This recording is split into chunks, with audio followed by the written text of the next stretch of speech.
The wings are attached.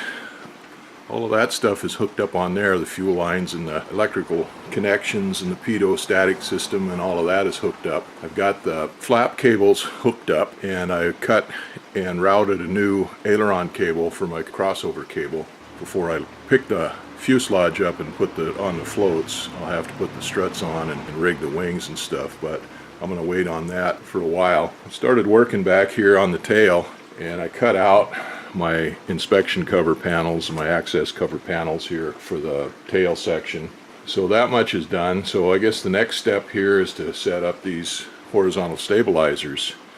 Well, I've got my tubes put in here, and I've got them setting in there now. This is a front tube here that goes into the trim, the jack screw, in the link, what they call the link, and the horizontal stabilizer slides over this tube.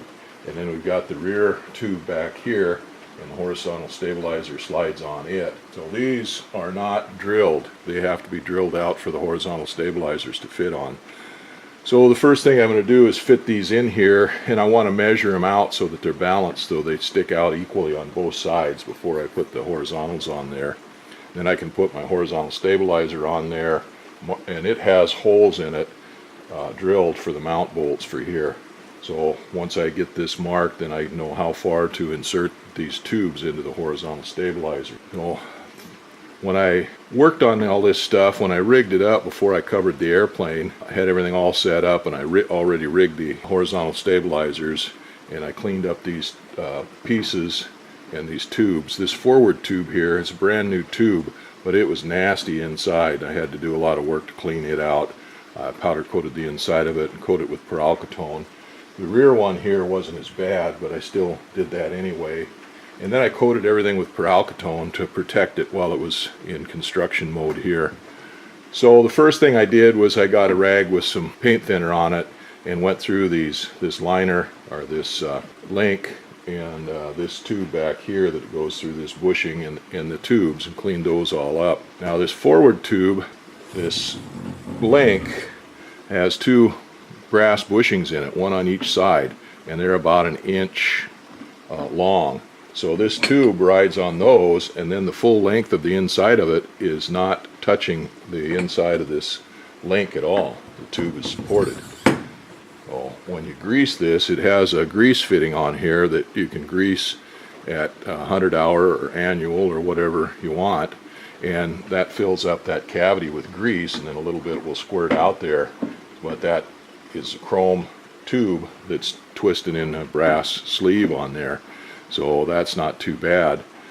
This rear one back here, the bushing that it goes through is just a steel tube welded in there, and this tube, that pivot tube, it's chrome plated, but it just rides inside that steel tube, and the OD of this tube is very close to the OD of this bushing that goes through there, so it's pretty tight. So what happens on these things is that forward tube, of course, is well greased, and it moves up and down, I think it's like 17 degrees. So that tube in there pivots in that somewhat. It has a chance to spread grease out on it in movement, plus the fact that it's only going through 2 inches of brass bushings, it doesn't get stuck. But this one here is about 4 inches of steel tube inside that this is tight fit in, and this thing only moves a little bit. It doesn't have much rotation to it at all, so it has a tendency to freeze in there. It rusts and freezes in there, and a lot of times what will happen is this thing won't move at all, and if you look, when you adjust your horizontal stabilizer trim and it's moving up and down, if you look, you'll see the horizontal stabilizers are flexing and they're not even pivoting on this. So on the newer fuselages, most of the makers nowadays put a fitting in there for a grease fitting. They put a bushing in there for a grease fitting, and we put a grease fitting in there. There's a 90-degree grease fitting in there so that we can grease those.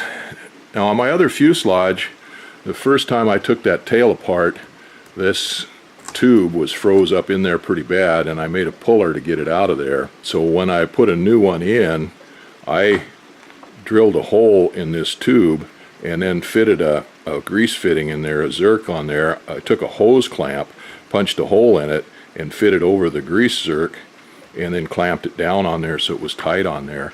And I greased the heck out of that, and I would grease it every 100 hours or so at least. And to be honest, it didn't help much. When we took it apart, it wasn't as in bad a shape as the first one we took apart, but it was still blistered and still rusty in there and still stiff. I still had to work to get it out. I didn't have to work as hard to get it out as I did the other one, the original one. This thing should be made with a larger bushing in here with a brass bushing inside of it. And there's several places in this airplane where things should have brass bushings in them instead of just being steel on steel. But so the first thing I'm going to do here, like I said, is I'll measure this out so I've got equal stick out on both sides, mark these tubes, and then I'll have to get the horizontal stabilizer down here and set it up on it and drill these out for the bolts.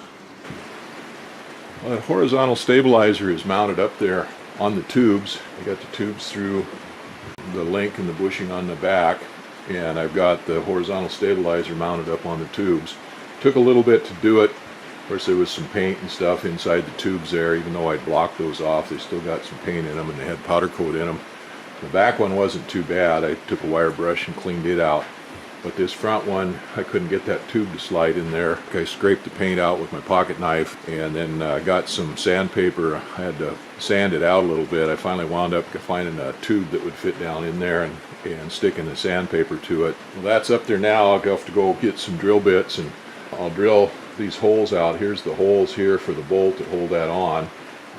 And I'll drill those out in the top and then stick a pin in them and then drill them out from the bottom, and then run a reamer down between them to get the holes the right size. I forgot how good those horizontal stabilizers and stuff looked. Yeah, it's going to start looking like an airplane pretty soon. I got to go up to the basement and get my drill bits up there. Have to hazard out in the weather here if I don't drown on the way up there. I guess if I don't tip my head back, I won't drown. And I got the holes drilled in and reamed through these horizontal stabilizer, this left-hand one, and this tube. So now I need to go get the right-hand one and set it up the same way. Now the specs I saw in the drawing says plus or minus a half an inch on this tube here, and I've got it within less than a 32nd of an inch there, so that'll be good. That's pretty good. So I think I said I had the left-hand horizontal stabilizer on there, but it's the right-hand horizontal stabilizer, and I've just taken the left-hand horizontal stabilizer. I worked on the tube a little bit on it, clean it up, and I just slid it in there. It's up against there tight. And now I can drill those holes out and get that one pinned on there. I've got these holes piloted in the tubes here, into the tubes here, through this left horizontal stabilizer. I've pulled the right one off now, and I'll pull this left one off so that I can drill the holes, back drill the holes from the other side there on the bottom side. And then once I get that done, I'll put this back up in here. Well, I guess you don't have to put it in here to do that, but then I'll run the reamer through those to get them to the right size. Once I get the holes all to the right size, I'll take everything apart and deburr all the holes and clean everything up, and then put this back together with grease on it, get everything lubed up. I'll have to be real careful with that. I'm going to have to mark these tubes so that I put them back in the right position. Don't want to get them mixed up now or the holes won't line up on there. Well, that left horizontal stabilizer is ready to go on, more or less. I've got the holes deburred on it. I cleaned out inside those tubes. Everything outside of that was been sandblasted and powder coated and everything, and pretty well corrosion proofed. But nothing was done to the inside of those tubes. So I cleaned those up a little bit. I've got a siphon spray gun there, or part sprayer, and I've got the Corasil there. I'm going to stick that sprayer nozzle down in the Corasil and just spray a little bit of Corasil down in those tubes.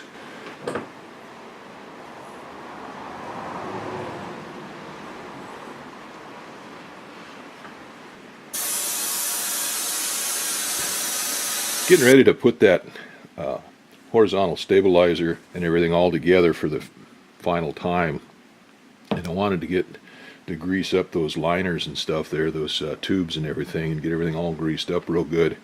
Problem is, a lot of the grease that you buy, some of it gets washed off with the spray and the salt water and stuff, and some of it absorbs moisture and holds it in there, and we've had a problem with that, especially that rear tube corroding up. Even though I greased it and everything, I went down to my marine center here in the boat yard, and I asked them, I looked for some good waterproof grease, and they had some Yama Lube stuff that was corrosion resistant and good waterproof grease. But the guy that runs the place, a young guy, I had him in Boy Scouts or Cub Scouts when he was a kid. He's running the place now, but anyway, he recommended this stuff. So that's what they use, and it's the best stuff. It sticks, water resistant, all of that. So that's what he recommended. So that's what I got, and I went to Napa. I've already got half a dozen grease guns or something here, but I wanted one that I can commit strictly for the airplane. So I went down to the hardware store and looked, and I didn't like what they had, so I went over to Napa.